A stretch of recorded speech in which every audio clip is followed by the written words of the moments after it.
Yesterday, the Sunday Times Rich List 2010 was published. According to the annual report of the biggest earners in the country, the collective wealth of Britain's top 1,000 richest people has now increased by almost a third in the past year, and that's despite the recession.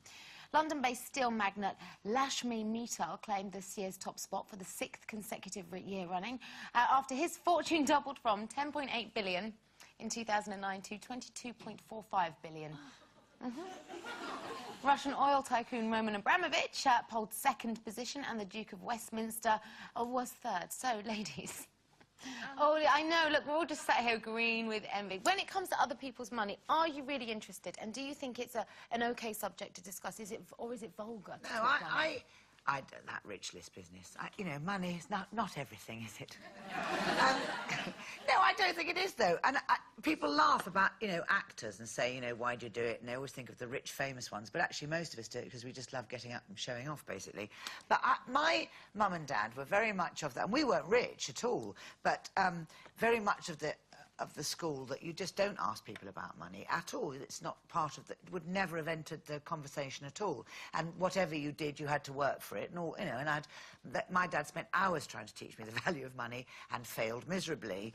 And I've never... You know, I've spent it. If I've got it, I spend it. But I think we have a class system in this country whereby, you know, my parents' age group, you had aristocracy who you assumed were rich, and you had working people who you assumed were poor. Well, actually, it doesn't work like that anymore, because we all chase the god money now, so, and everybody wants to know what everybody's earning. And most people you expect to have money don't have money anymore. Exactly. You know, chances are, if you own a stately home, you're going to be absolutely brassic, because it's a money pit, isn't it? Potless. I love that term, potless. Nothing in your pocket.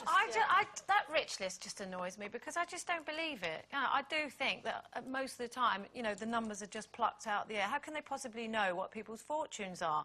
I mean, but people are endlessly fascinated by it. I am not interested in the list, but I am endlessly fascinated by other people's wealth. And you ask them. And I do ask them, yeah. No, because I do think there's a lot of untruth surrounding it all. You know, especially when you see, you know, so if he was to walk in here now, that Lakshmi Mittal, I would say to him, come on, how much are you really worth? Because it's not that much, is it, really? Well, aren't you more interested in how did you make it? That's the thing that fascinates me. We all know how he made it, but I don't. Still. Yeah, but how do you make steel cake?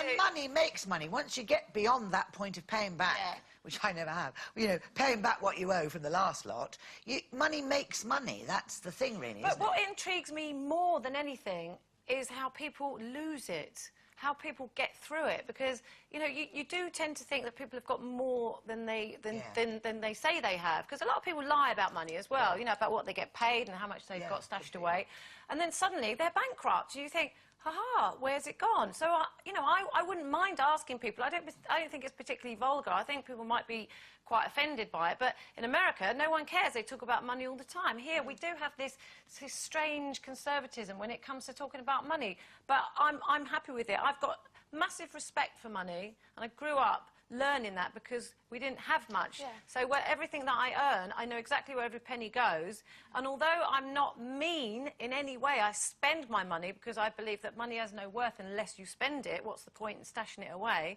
I do not waste it, and I hate seeing money wasted. That's why I keep going on about it. I use my vouchers in the pizza place down the road.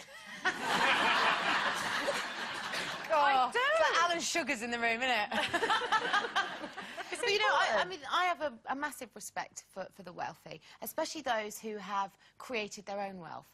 And I think growing up, that's what I always associated people who had more than we did with, was hard work. Because if we wanted something outside of what the family could afford month by month, my dad had to either do overtime or a bit of decorating on the side. You know, if we wanted a holiday. Do you envy it, though? Because a lot of people suffer from wealth envy, I aspire to it. Which I think is a very horrible trait. No, I aspired to... I mean, I definitely left school wanting to have more than we had as a family. Not because I wanted to be rich, but I wanted to have a more comfortable life. So I aspire to it, but I don't envy it. And I think that's how... I think I've got a healthy respect for it. I save money. I never fritter it. I've never, ever squandered it. And I've never borrowed. Everything I own, I own. Got no mortgage. But I think it is the way you... well, no, but I mean, It's Dad, a loan. it's a loan, yeah. Sorry. Sorry, Cobb. Sorry, no, carry on. I think it's the way you're brought up as well. Like, my mum, I mean, even when me and my sister started having hit records and all that, so we did have more money than we had when we were kids, and we had nothing. You know, my mum and dad were quite poor.